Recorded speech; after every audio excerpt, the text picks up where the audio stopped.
നമസ്കാരം. ക്ലോസ് എൻകൗണ്ടറിലേക്ക് സ്വാഗതം. CPIM സംസ്ഥാന സെക്രട്ടറി ശ്രീ കോടിയേരി ബാലകൃഷ്ണനാണ് ഈ ആഴ്ച അതിഥി. സ്വാഗതം.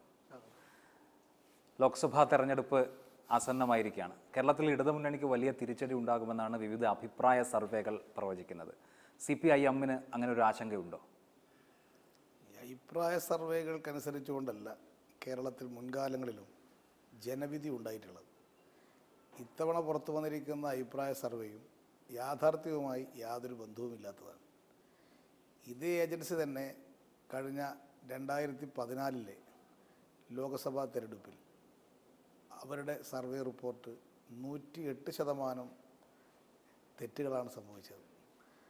കോൺഗ്രസ്സിന് അന്നവർ 91 സീറ്റ് കിട്ടും ദേശീയ തലത്തിൽ എന്ന് പറഞ്ഞിട്ട് 44 സീറ്റ് മാത്രമേ കോൺഗ്രസ്സിന് കിട്ടിയിട്ടുള്ളൂ. അന്ന് ബംഗാളിൽ CPMന് 11 സീറ്റ് കിട്ടും എന്ന് പറഞ്ഞിട്ട് CPMന് 2 സീറ്റേ കിട്ടിയിട്ടുള്ളൂ. BSPക്ക് അന്ന് ഉത്തർപ്രദേശിൽ 17 സീറ്റ് കിട്ടും എന്ന് ഇതേ ഏജൻസി പറഞ്ഞിട്ട് 1 സീറ്റ് പോലും കിട്ടിയിട്ടില്ല. ഇതാണ് ഈ അമേരിക്ക ഏജൻസി വെച്ചുകൊണ്ട് ഒരു ടെലിവിഷൻ ചാനൽ നടത്തിയ സർവേയാണ് ഇപ്പോൾ ഇടതുപക്ഷ മുന്നണിക്കെതിരായിട്ടുള്ള വലിയ പ്രചരണമായി കേരളത്തിൽ ഉയർത്തിക്കൊണ്ട് വന്നിരിക്കുന്നത്. മറ്റു ചില സർവേ റിപ്പോർട്ടുകൾ ഇടതുപക്ഷ മുന്നണിക്ക് അനുകൂലമായിട്ടും വന്നിട്ടുണ്ട്.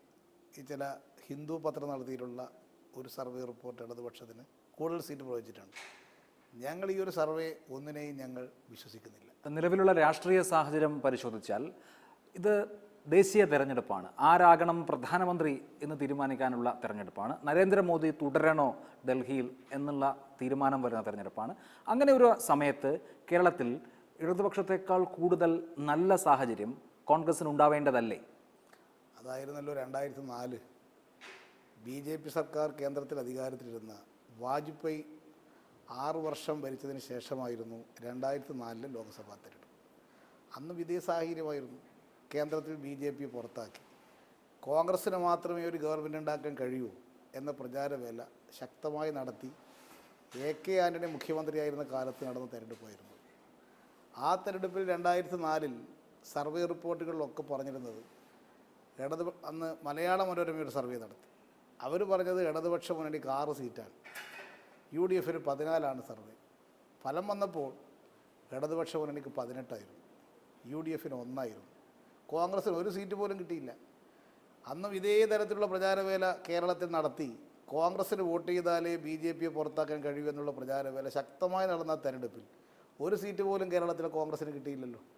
അപ്പോൾ 2004 സമാനമായ അവസ്ഥയാണ് ഇത്തവണ കേരളത്തിൽ ഉള്ളത് എന്നതാണ് വസ്തുത. 2004 ഇടതുമുന്നണിയെ സംബന്ധിച്ച് അന്ന് പ്രതിപക്ഷത്തായിരുന്നു ഒരു അഡ്വാൻറ്റേജ് ഉണ്ട്. ഇത് മാത്രമല്ല, ഇപ്പോൾ ദേശീയ തലത്തിൽ അടൽ ബിഹാരി വാജ്പേയി സർക്കാർ ഉണ്ടാക്കിയതിനേക്കാൾ വലിയ കാലുഷ്യം മോദി സർക്കാർ ഉണ്ടാക്കിയിട്ടുമുണ്ട്. അങ്ങനെയുള്ള സാഹചര്യത്തിൽ ന്യൂനപക്ഷങ്ങളുടെ അടക്കം കേന്ദ്രീകൃതമായ ഒരു വോട്ടിങ്ങിന് സാധ്യതയില്ലേ? അത് ന്യൂനപക്ഷങ്ങൾ 2004 ഇടതുപക്ഷ മുന്നണിക്കാണല്ലോ കേരളത്തിൽ വോട്ട് ചെയ്തത്. BJPയെ തോൽപ്പിക്കാൻ ഏറ്റവും പറ്റിയ ഫലപ്രദമായ ബദൽ ഏതാണെന്ന് കാണുമ്പോൾ ആ ബദലിനെയാണ് ജനങ്ങൾ വിശ്വസിക്കുക. കേരളത്തിൽ മതന്യൂനപക്ഷങ്ങൾക്ക് വിശ്വാസം കോൺഗ്രസിനേക്കാൾ ഇടതുപക്ഷത്തെയാണ്. കാരണം കോൺഗ്രസ്സുകാർ ജയിച്ചു പോകുന്ന ആളുകൾ തന്നെ കോൺഗ്രസ്സായിട്ട് നിൽക്കുന്നില്ല. അവർ കൂട്ടത്തോടെ BJPയിലേക്ക് കാലുമാറുകയാണ്.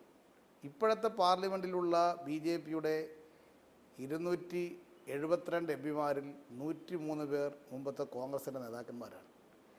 ഇപ്പോൾ വിവിധ സംസ്ഥാനങ്ങളിൽ BJPക്ക് ഗവൺമെൻറ് രൂപീകരിക്കാൻ കഴിഞ്ഞത് 150-ലധികം കോൺഗ്രസ് MLAമാർ BJPയിലേക്ക് പോയതുകൊണ്ടാണ്. ഇപ്പോൾ തന്നെ ദിവസേന കോൺഗ്രസ് നേതാക്കന്മാർ BJPയിലേക്ക് പോകുന്ന വാർത്തയാണ് വന്നുകൊണ്ടിരിക്കുന്നത്. മെന്നാണ് ഇവിടെ മഹാരാഷ്ട്രയിലെ കോൺഗ്രസ് പ്രതിപക്ഷ നേതാവ് BJP ചേർന്നു. അയാളുടെ മകൻ കഴിഞ്ഞ ദിവസം നേരത്തെ പോയിട്ട് ചേർന്നു. ഈ കോൺഗ്രസിനെ എങ്ങനെ വിശ്വസിച്ചിട്ട് ജനങ്ങൾ BJPക്കെതിരായിട്ടുള്ളൊരു ബദലായിട്ട് കാണും? ഇതാണ് ഇടതുപക്ഷത്തിൻ്റെ വിശ്വസ്തത.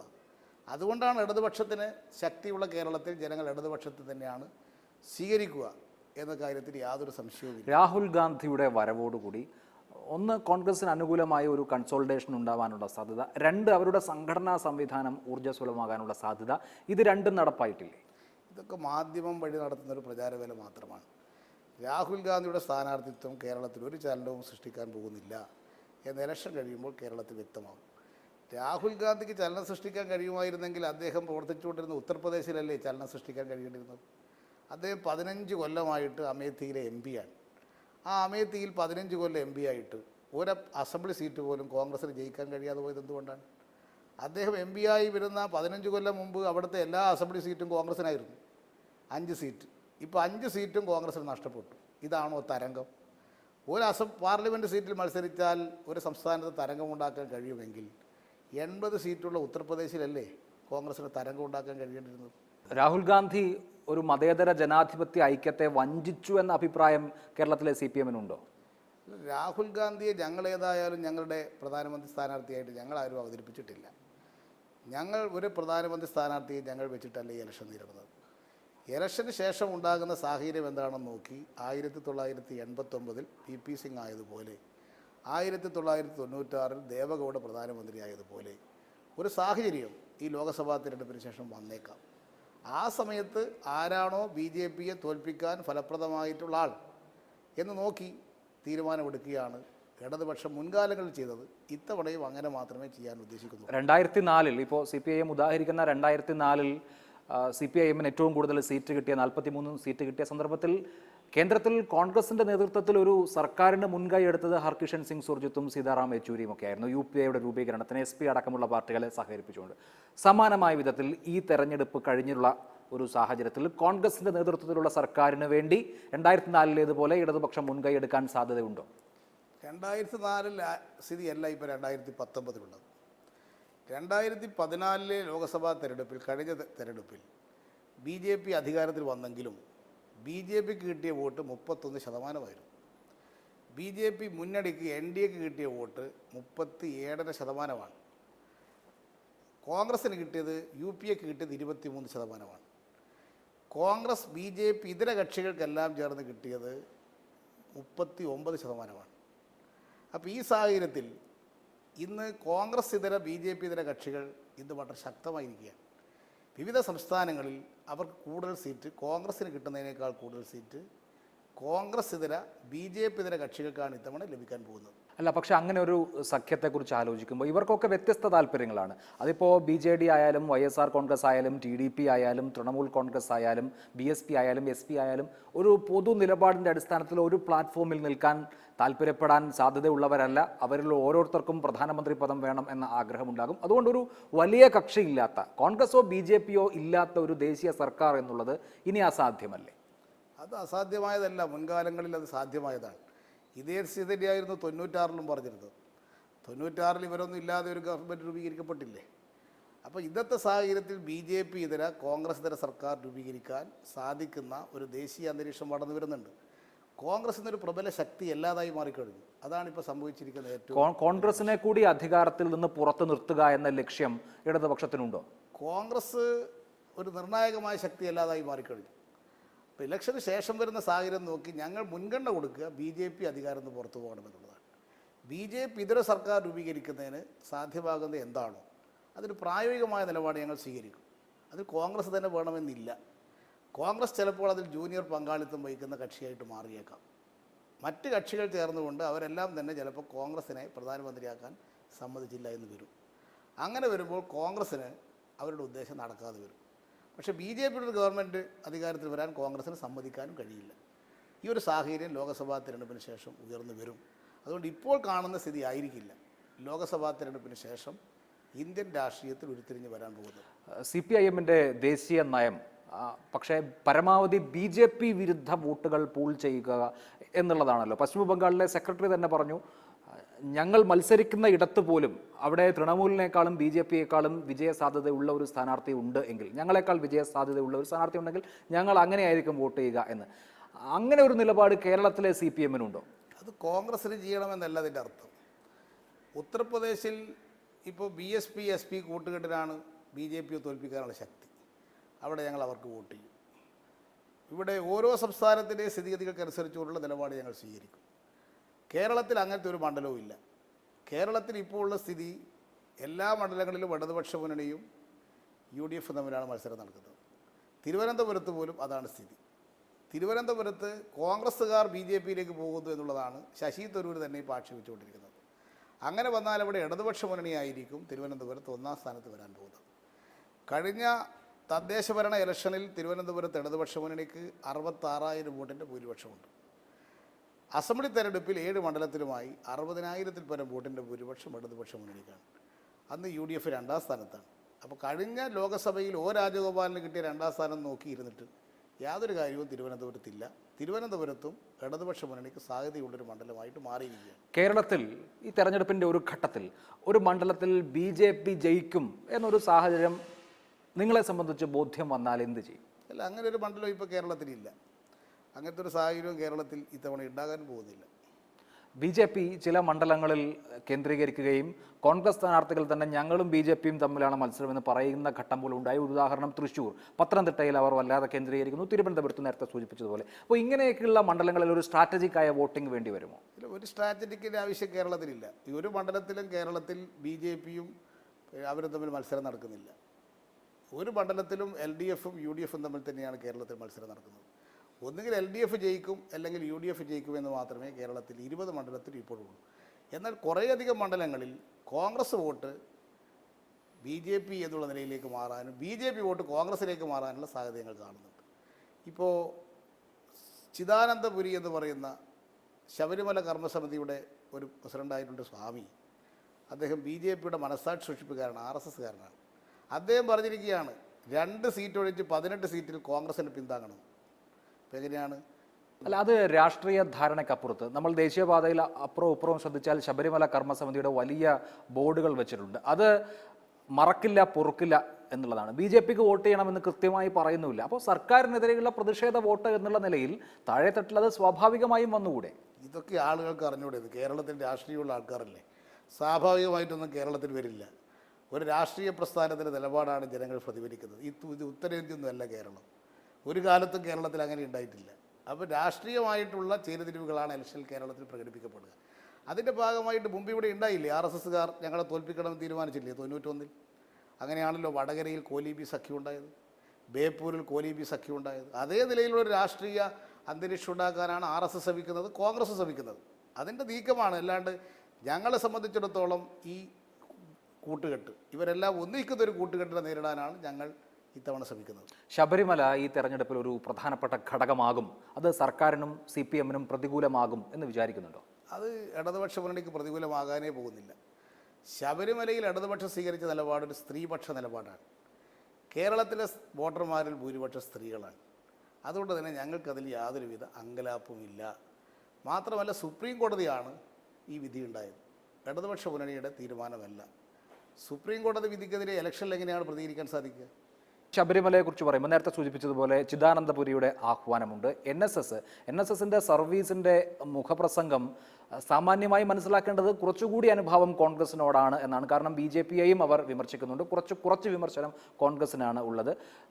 ഇപ്പോഴത്തെ രാഷ്ട്രീയ സാഹചര്യം, ഞാൻ നേരത്തെ സൂചിപ്പിച്ചതുപോലെ കർമ്മസമിതിയുടെ ആഹ്വാനങ്ങൾ, ഇത് BJP വളരെ പ്രബലമല്ലാത്ത ഇടങ്ങളിൽ കോൺഗ്രസിന് വോട്ട് ചെയ്യണം, ശബരിമല വിശ്വാസികൾ എന്ന സന്ദേശം കൊടുക്കുന്നതല്ലേ? NSS അങ്ങനെ ഒരു നിലപാട് എടുത്തിട്ടില്ല. NSSൻ്റെ നിലപാട് ഇങ്ങനെയാണെന്ന് പറഞ്ഞ് ചിലർ വ്യാഖ്യാനിക്കുകയാണ്. NSS 3 കൂട്ടരെയും കുറ്റപ്പെടുത്തിയിരിക്കുകയാണ്. BJP യഥാർത്ഥത്തിൽ കേന്ദ്ര ഗവൺമെൻറ് ഒന്നും ചെയ്തില്ല എന്ന് NSS പരസ്യമായിട്ട് പറഞ്ഞു. അവർക്ക് ആത്മാർത്ഥതയില്ല. കോൺഗ്രസ് രാഷ്ട്രീയ സമരം ചെയ്തു, ഇടതുപക്ഷ മുന്നണി വിശ്വാസികളുടെ കൂടെ നിന്നില്ല. ഇതാണ് അവർ പറഞ്ഞിരിക്കുന്നത്. അതിൻ്റെ അടിസ്ഥാനത്തിൽ അവർ പരസ്യമായി പറഞ്ഞു സമദൂരം ആണ് ഞങ്ങളുടെ നിലപാട്. NSSനകത്ത് ഇടതുപക്ഷക്കാരുണ്ട്, BJPക്കാരുണ്ട്, കോൺഗ്രസ്സുകാരുണ്ട്. അതിനകത്തുള്ള രാഷ്ട്രീയ അഭിപ്രായമുള്ള ആളുകൾ അവരുടെ രാഷ്ട്രീയ അഭിപ്രായം അനുസരിച്ച് ഇത്തവണ വോട്ട് ചെയ്യും. ഇതാണ് സംഭവിക്കുക. NSS, SNDP, വിവിധ ക്രൈസ്തവ സഭകൾ, മുസ്ലിം സംഘടനകൾ, ഇവരുടെയൊക്കെ നിലപാട് പരിശോധിച്ചാൽ അതിന് ഇടതുപക്ഷത്തോട് വലിയ അനുഭാവം കാണുന്നില്ല. SNDPയുടെ ഭാരവാഹിയായ തുഷാർ വെള്ളാപ്പള്ളി വയനാട്ടിൽ രാഹുൽ ഗാന്ധിക്കെതിരെ മത്സരിക്കുന്നുമുണ്ട്. സാമുദായിക സംഘടനകളുടെ നിലപാട് ഇടതുപക്ഷത്തിന് പ്രതികൂലമാണെന്ന് തോന്നുന്നുണ്ടോ? സാമുദായിക സംഘടനകൾ നേതൃത്വമെടുക്കുന്ന നിലപാടനുസരിച്ചിട്ടല്ല പലപ്പോഴും അവരുടെ അണികൾ കേരളത്തിൽ വോട്ട് ചെയ്യാറ്. 1982 മുതൽ കേരളത്തിൽ SNDPക്ക് ഒരു രാഷ്ട്രീയ പാർട്ടി ഉണ്ടായിരുന്നു, SRP. NDP എന്നൊരു പാർട്ടി NSSനുണ്ടായിരുന്നു. ധീവര സംഘപക്ക് DLP ഉണ്ടായിരുന്നു. ഇവരെല്ലാം കൂടി ചേർന്ന മുന്നണി മത്സരിച്ചിട്ടാണ് 82-ൽ ഞങ്ങളെ തോൽപ്പിച്ചത്. പക്ഷേ 87-ൽ ഇവരെല്ലാം കൂടിയുള്ള മുന്നണിയെ തോൽപ്പിച്ചിട്ടാണ് ഇടതുപക്ഷ മുന്നണി 87-ൽ കേരളത്തിൽ അധികാരത്തിൽ വന്നത്. പിന്നെ ആ രാഷ്ട്രീയ പ്രസ്ഥാനം തന്നെ കേരളത്തിൽ ഒരു യാഥാർത്ഥ്യമല്ലാതായിട്ട് മാറി. അത് കേരളത്തിൽ ഇത്തരത്തിലുള്ള സാമുദായിക സംഘടനയുടെ നേതൃത്വമെടുക്കുന്ന നിലപാടിൻ്റെ കൂടിയല്ല ജനങ്ങളുണ്ടായത് എന്ന് മുൻകാലങ്ങളിൽ തെളിയിച്ചിട്ടുണ്ട്. ഈ ലോക്സഭാ തെരഞ്ഞെടുപ്പ് പിണറായി വിജയൻ സർക്കാരിൻ്റെ ഒരു ജനഹിത പരിശോധനയായി മാറും എന്ന് തോന്നുന്നുണ്ടോ? ഈ തെരഞ്ഞെടുപ്പ് ലോകസഭയിലേക്കാണ് നടക്കുന്നത് എന്നുള്ളത് കൊണ്ട് ലോകസഭ തെരഞ്ഞെടുപ്പ് എന്നുള്ള നിലയിൽ ദേശീയ രാഷ്ട്രീയം മുഖ്യമായി ചർച്ചാ വിഷയമാകും. അതോടൊപ്പം കേരളത്തിലെ LDF ഗവൺമെൻറ് പ്രവർത്തനത്തെയും ജനങ്ങൾ വിലയിരുത്തും. രണ്ടും വിലയിരുത്തും. അതോടൊപ്പം UDFൻ്റെ മുൻകാല ഭരണത്തെയും വിലയിരുത്തും. ഇതെല്ലാം കൂടി ചേർന്ന് ജനങ്ങൾക്ക് വിലയിരുത്താനുള്ളൊരു അവസരമാണ് ഈ ലോകസഭാ തെരഞ്ഞെടുപ്പ്. ഏതെങ്കിലും ഒരു വർഷം മാത്രം വിലയിരുത്തുന്ന ഒരു ഇലക്ഷനല്ല ലോകസഭാ ഇലക്ഷൻ.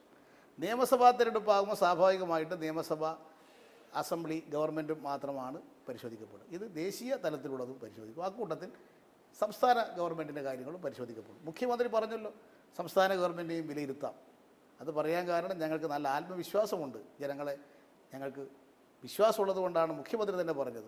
സ്വാഭാവികമായിട്ട് ഞങ്ങളെ ഈ വിലയിരുത്തട്ടെ. സർക്കാരിൻ്റെ വിലയിരുത്തലായി തന്നെ ഈ തെരഞ്ഞെടുപ്പിൻ്റെ ഫലത്തെ കാണാമോ? കേന്ദ്ര ഗവൺമെൻറ്റിനെയും വിലയിരുത്തും, സംസ്ഥാന ഗവൺമെൻറ്റിനെയും വിലയിരുത്തും. നിങ്ങൾ ഒരു പോയിന്റിലേക്കാണ് നിങ്ങൾ ചോദ്യം കേന്ദ്രീകരിക്കുന്നത്. ആ ഒരു പോയിന്റ് മാത്രം വെച്ചുകൊണ്ട് ഇലക്ഷനല്ല. സംസ്ഥാന നിയമസഭയിലേക്കല്ല ഈ ഇലക്ഷൻ, പാർലമെൻറ്റിലേക്കാണ് ഇലക്ഷൻ. അതുകൊണ്ട് മുഖ്യമായി കേന്ദ്ര ഗവൺമെൻറ്റിനെ വിലയിരുത്തും, സ്റ്റേറ്റ് ഗവൺമെൻറ്റിനെ വിലയിരുത്തും, നേരത്തെയുള്ള UDF ഗവൺമെൻറ്റിനെയും വിലയിരുത്തും, നേരത്തെയുള്ള UPA ഗവൺമെൻറ്റിനെയും വിലയിരുത്തും. ഇതൊക്കെ ഈ ഇലക്ഷനിൽ ചർച്ച ചെയ്യപ്പെടുന്ന ഘടകങ്ങളാണ്.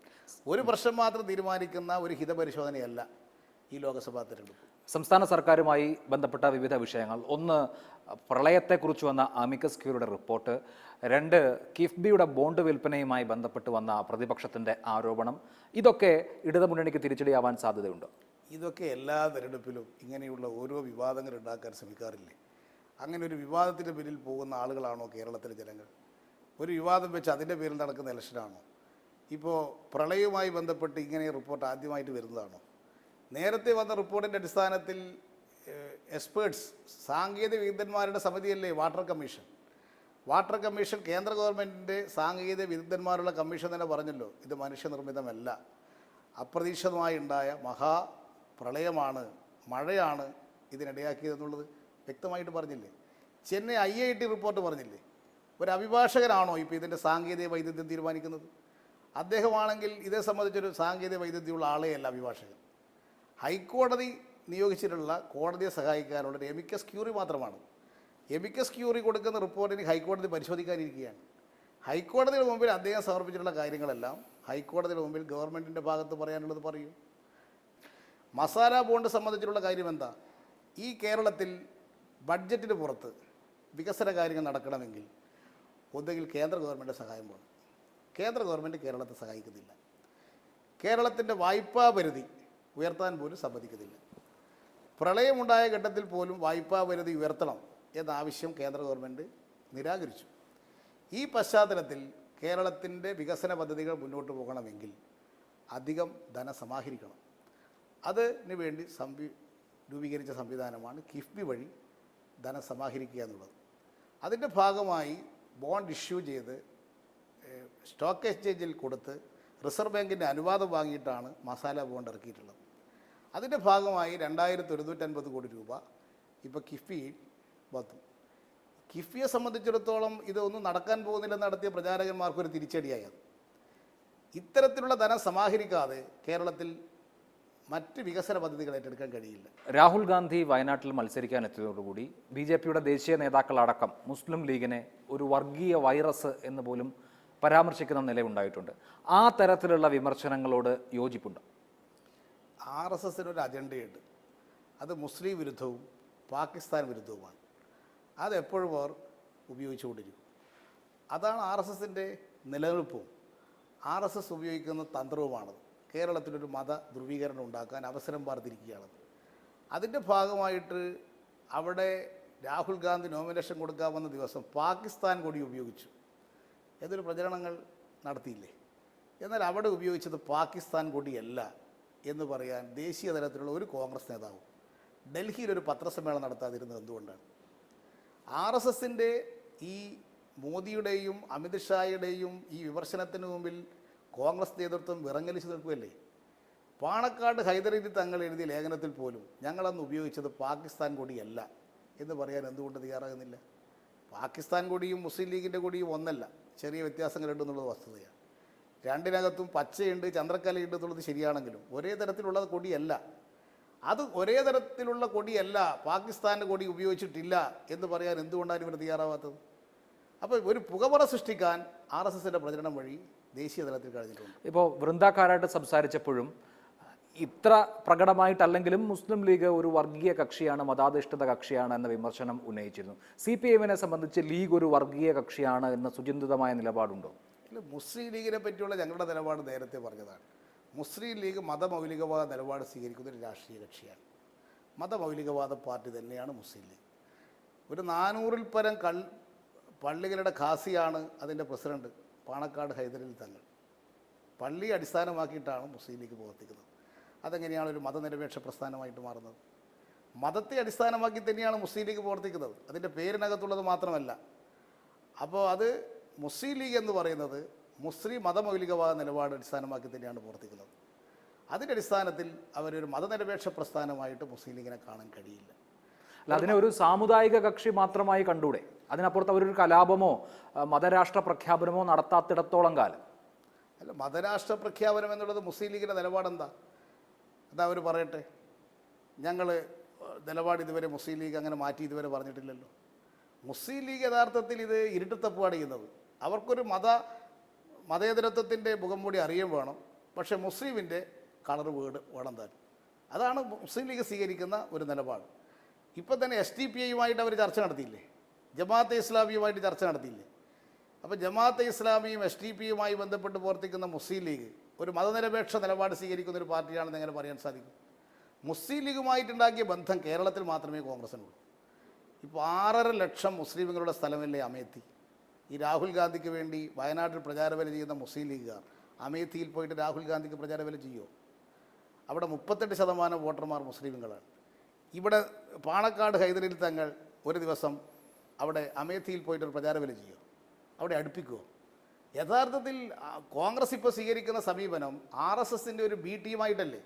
രാമക്ഷേത്രം നിർമ്മിക്കും എന്ന് RSS പറയുമ്പോൾ കോൺഗ്രസ് പറയുന്നത് എന്താ? അതിന് RSS വേണ്ട, ഞങ്ങൾ അധികാരത്തിൽ വന്നാൽ രാമക്ഷേത്രം നിർമ്മിക്കാമെന്നല്ലേ Congress CP Joshi AIS secretary പരസ്യമായി പറഞ്ഞിരിക്കുന്നത്. ഗോവധം, അതിനെ തുടർന്നുണ്ടായിട്ടുള്ള പ്രശ്നങ്ങൾ, രാജ്യത്താകെ ഉണ്ടായിട്ടുള്ള അസഹിഷ്ണുത, ഇതിൻ്റെയൊക്കെ പശ്ചാത്തലത്തിൽ 2015 പഞ്ചായത്ത് തെരഞ്ഞെടുപ്പിൽ അതിനുശേഷം നടന്ന നിയമസഭാ തെരഞ്ഞെടുപ്പിലൊക്കെ സാധാരണയിൽ കവിഞ്ഞ ന്യൂനപക്ഷ പിന്തുണ ഇടതുപക്ഷത്തിന് കിട്ടിയിരുന്നു. പക്ഷേ ഇപ്പോൾ രാഹുൽ ഗാന്ധി നേരിട്ട് നരേന്ദ്രമോദിക്കെതിരെയുള്ള പോരാട്ടം നയിക്കുന്നത് കൊണ്ട് അന്ന് കിട്ടിയ പിന്തുണ ഇടതുപക്ഷത്തിന് കുറയാനും അത് കോൺഗ്രസിലേക്ക് പോകാനുമുള്ള സാധ്യതയില്ലേ? എവിടെ രാഹുൽ ഗാന്ധി എന്താണ് നരേന്ദ്രമോദിക്കെതിരായിട്ട് പോരാട്ടം നടത്തുന്നത്? ഈ ഗോവധ പ്രശ്നത്തിൽ രാഹുൽ ഗാന്ധിയുടെ നിലപാടെന്താ? RSSൻ്റെ നിലപാട് തന്നെയല്ലേ. ഈ രാമക്ഷേത്ര പ്രശ്നത്തിൽ നിലപാടെന്താ? BJPയുടെ അതേ നിലപാട് തന്നെയല്ലേ. ഇപ്പോൾ മുത്തലാഖ് ബില്ല് അവതരിപ്പിച്ചപ്പോൾ രാഹുൽ ഗാന്ധി എവിടെയായിരുന്നു? ഇടതുപക്ഷമല്ലേ എതിർത്ത് വോട്ട് ചെയ്തത്? രാഹുൽ ഗാന്ധി എതിർത്ത് വോട്ട് ചെയ്തു. അദ്ദേഹം പാർലമെൻറ്റ് മെമ്പറല്ലേ. പൗരത്വ ബിൽ പാർലമെൻറ്റിൽ അവതരിപ്പിച്ചപ്പോൾ കോൺഗ്രസ് എന്ത് ചെയ്തു? മുസ്ലിമുകൾ ഒഴികെയുള്ള മറ്റ് രാജ്യത്തു നിന്ന് വരുന്ന എല്ലാവർക്കും പൗരത്വം നൽകാമെന്നുള്ള ബില്ല് അവതരിപ്പിച്ചപ്പോൾ ആ ബില്ലിനെതിരായിട്ട് രാജ്യസഭയിൽ ഒരു വോട്ട് ചെയ്ത് അത് പരാജയപ്പെടുത്താൻ എന്തുകൊണ്ട് കോൺഗ്രസ് ഇടപെട്ടില്ല? അല്ല, കോൺഗ്രസ് അനുകൂലിക്കാത്തതുകൊണ്ടാണല്ലോ ആ ബില്ല് നിയമമാക്കാൻ കഴിയാതിരുന്നത്. അല്ല, പാർലമെന്റ് പാസ്സാക്കിയില്ലേ? രാജ്യസഭ പാസ്സാക്കിയില്ല. രാജ്യസഭ പാസ്സാക്കിയപ്പോൾ രാജ്യസഭയിൽ കോൺഗ്രസിൻ്റെ ഒരു മെമ്പർ ഭാസ്കർ റെഡ്ഡി നിരാകരണ പ്രമേയത്തിന് നോട്ടീസ് കൊടുത്തു. അയാൾ ആ സഭയിൽ ഹാജരായില്ലല്ലോ. അന്ന് നിരാകരിക്കാൻ കഴിയുമായിരുന്നല്ലോ രാജ്യസഭ. എന്നിട്ട് മറ്റുള്ള കക്ഷികളാണല്ലോ രാജ്യസഭയിൽ അത് ബ്ലോക്ക് ചെയ്തത്. കോൺഗ്രസ് അവിടെ മൗനം പാലിച്ചില്ലേ? പക്ഷേ കേരളത്തിലെ മുസ്ലിം ജനസാമാന്യത്തിന് അങ്ങനെ ഒരു അഭിപ്രായമുണ്ടോ? വെൽഫെയർ പാർട്ടി എല്ലാ മണ്ഡലങ്ങളിലും UDFനെ പിന്തുണയ്ക്കുന്നു. SDPI 10 മണ്ഡലങ്ങളിലെ സ്ഥാനാർത്ഥികളെ നിർത്തി മത്സരിക്കുന്നുള്ളൂ. മുസ്ലിം ലീഗ് തീർച്ചയായും UDFൻ്റെ ഒരു ഘടക കക്ഷിയുമാണ്. അപ്പം ഒരു മുസ്ലിം ലീഗിന് അപ്പുറത്തുള്ള ഒരു പൊതു പിന്തുണ UDFനില്ലേ? ഈ പാർട്ടികളെല്ലാം അസംബ്ലി തെരഞ്ഞെടുപ്പിൽ ഞങ്ങൾക്കെതിരായില്ലേ? SDPIയുടെ പിന്തുണയോട് കൂടിയിട്ടാണോ ഞങ്ങൾ അധികാരത്തിൽ വന്നത്? ജമാഅത്തെ ഇസ്ലാമിയുടെ പിന്തുണയോട് കൂടിയിട്ടാണോ ഇടതുപക്ഷ മുന്നണി കേരളത്തിൽ അധികാരത്തിൽ വന്നത്? ഇവരെല്ലാം അസംബ്ലി തെരഞ്ഞെടുപ്പിൽ ഞങ്ങൾക്കെതിരായിട്ട് പ്രവർത്തിച്ച സംഘടനകളാണ്. പക്ഷേ ഇവരുടെ കൂടെയല്ല കേരളത്തിലെ സാധാരണ മുസ്ലിമുകൾ എന്നത് വ്യക്തമല്ലേ. 2004 ഈ സംഘടനകൾ മുഴുവൻ ഞങ്ങൾക്കെതിരായിരുന്നില്ലേ? മുസ്ലിം ലീഗിൻ്റെ നേതൃത്വത്തിൽ ഇവരെല്ലാം ഞങ്ങൾക്ക് ജമാഅത്തെ ഇസ്ലാമി ഉൾപ്പെടെ ഞങ്ങൾക്കെതിരായിട്ട് മത്സരിച്ചിട്ട് 18 സീറ്റ് ഞങ്ങൾക്ക് കിട്ടിയില്ലേ?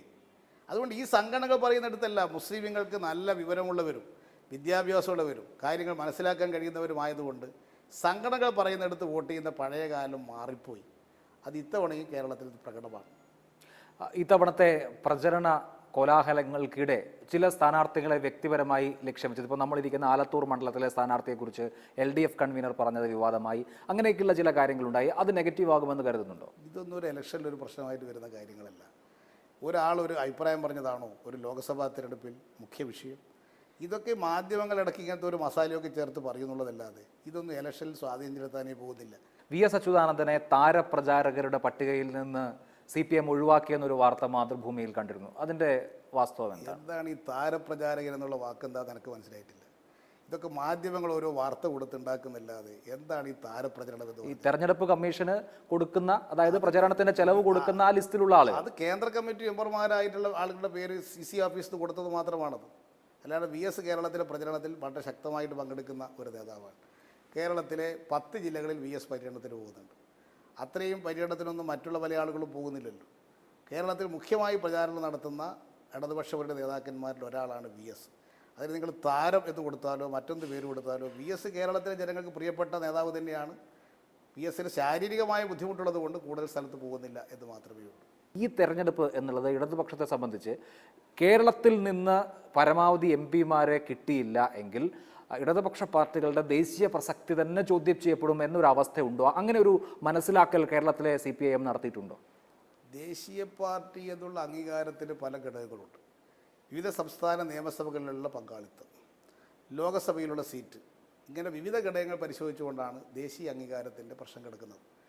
പിന്നെ ദേശീയ അംഗീകാരം കിട്ടുമോ ഇല്ലയോ നോക്കിയിട്ടൊന്നുമല്ല കമ്മ്യൂണിസ്റ്റുകാരൊരു പ്രസ്ഥാനം ഉണ്ടാക്കി പ്രവർത്തിക്കുന്നത്. ഇതൊക്കെ ദേശീയ അംഗീകാരമുള്ള പാർട്ടിയാണെന്ന് നോക്കിയിട്ടാണോ CPM രൂപീകരിച്ചത്? ഞങ്ങൾ 64 പാർട്ടി രൂപീകരിക്കുന്ന സന്ദർഭത്തിൽ ഞങ്ങൾക്ക് എന്തെങ്കിലും അംഗീകാരം ഉണ്ടായിരുന്നോ? പ്രവർത്തിച്ച് ഞങ്ങൾ അംഗീകാരം വാങ്ങിയതാണ്. ഇടയ്ക്ക് ഇലക്ഷനിൽ തോൽവിയൊക്കെ സംഭവിക്കും, ഞങ്ങൾ തിരിച്ചു വരികയും ചെയ്യും. നിങ്ങൾ 1977 കേരളത്തിലെ തെരഞ്ഞെടുപ്പിൽ ഒരു സീറ്റിൽ പോലും ഞങ്ങൾ ജയിച്ചിട്ടില്ലല്ലോ. പാർലമെൻറ്റ് സീറ്റിൽ ഇപ്പോൾ ആർക്കെങ്കിലും അത് ഓർമ്മയുണ്ടോ? ഒരു സീറ്റിൽ ഞങ്ങൾ ജയിച്ചിട്ടില്ല. പക്ഷേ 1980 ഞങ്ങൾ തിരിച്ചു വന്നു കേരളത്തിൽ. അതുകൊണ്ട് ഒരു തെരഞ്ഞെടുപ്പിൽ തോറ്റാൽ എഴുതിത്തള്ളാൻ കഴിയുന്ന ഒരു പ്രസ്ഥാനമല്ല ഇടതുപക്ഷ പ്രസ്ഥാനമെന്ന് മുൻകാലങ്ങൾ തെളിയിച്ചിട്ടുണ്ട്. ഈ തെരഞ്ഞെടുപ്പിനെ സംബന്ധിച്ച് 100% ആത്മവിശ്വാസത്തിലാണ് CPIM സംസ്ഥാന സെക്രട്ടറി. ഇടതുപക്ഷ മുന്നണിക്ക് നല്ല ഭൂരിപക്ഷം കിട്ടുന്നൊരു തെരഞ്ഞെടുപ്പായിരുന്നു. ഞങ്ങൾക്ക് ഇത്തവണ കഴിഞ്ഞ തവണ കിട്ടിയ 8 സീറ്റായിരുന്നു. ഇത്തവണ ഞങ്ങൾക്ക് സീറ്റ് വർദ്ധിക്കും. കഴിഞ്ഞ തവണത്തെ കിട്ടിയ വോട്ടിംഗ് ശതമാനം ഞങ്ങൾക്ക് ഇത്തവണ വർദ്ധിക്കും. തികഞ്ഞ ആത്മവിശ്വാസമാണ് ഇടതുപക്ഷ പ്രവർത്തകന്മാർക്കുള്ളത്. ഈ ജയസാധ്യത അട്ടിമറിക്കാൻ എല്ലാ വിരുദ്ധ ശക്തികളും കൂടി കൂട്ടുകെട്ടുണ്ടാക്കാൻ ഇടയുണ്ട് എന്ന് കണക്കാക്കി ഓരോ സീറ്റിലും അതിനനുസരിച്ച വോട്ട് വർദ്ധിപ്പിക്കാനാണ് ഞങ്ങൾ ഇത്തവണ ശ്രമിച്ചുകൊണ്ടിരിക്കുന്നത്. ദേശീയ തലത്തിൽ ഇത്തവണ ഒരു മികച്ച റോൾ ഉണ്ടാകും എന്ന് പ്രതീക്ഷിക്കുകയും ചെയ്യുന്നു. അടുത്ത ലോക്സഭാ തെരഞ്ഞെടുപ്പിൽ ഇന്ത്യൻ രാഷ്ട്രീയത്തിൽ ഇടപെടാൻ കഴിയുന്നൊരു ശക്തിയായിട്ട് ഇടതുപക്ഷം മാറും. കാരണം ഒരു രാഷ്ട്രീയ കക്ഷിക്കും ഈ തെരഞ്ഞെടുപ്പിൽ ഭൂരിപക്ഷം കിട്ടില്ല. BJPക്കും കിട്ടില്ല, കോൺഗ്രസിനും കിട്ടില്ല, NDAക്കും കിട്ടില്ല, UPAക്കും കിട്ടില്ല. ഈ സാഹചര്യത്തിൽ ഇടതുപക്ഷത്തിന് ഇന്ത്യൻ രാഷ്ട്രീയത്തിൽ ഇടപെടാനുള്ള കഴിവ് വർദ്ധിക്കും. അതാണ് ഈ ലോക്സഭാ തെരഞ്ഞെടുപ്പിന് ശേഷം രാഷ്ട്രീയ രംഗത്തുണ്ടാകാൻ പോകുന്ന മാറ്റം. BJPയെ മാറ്റി നിർത്തുക എന്ന ഒറ്റ ലക്ഷ്യത്തിനു വേണ്ടി സാഹചര്യം വന്നാൽ രാഹുൽ ഗാന്ധിയെ പ്രധാനമന്ത്രി സ്ഥാനത്തേക്ക് പിന്തുണയ്ക്കാനും തയ്യാറാകും. അതൊന്നും ഇപ്പോൾ പറയാൻ സാധിക്കില്ല. രാഹുൽ ഗാന്ധി ഞങ്ങളുടെ പ്രധാനമന്ത്രി സ്ഥാനാർത്ഥിയല്ല.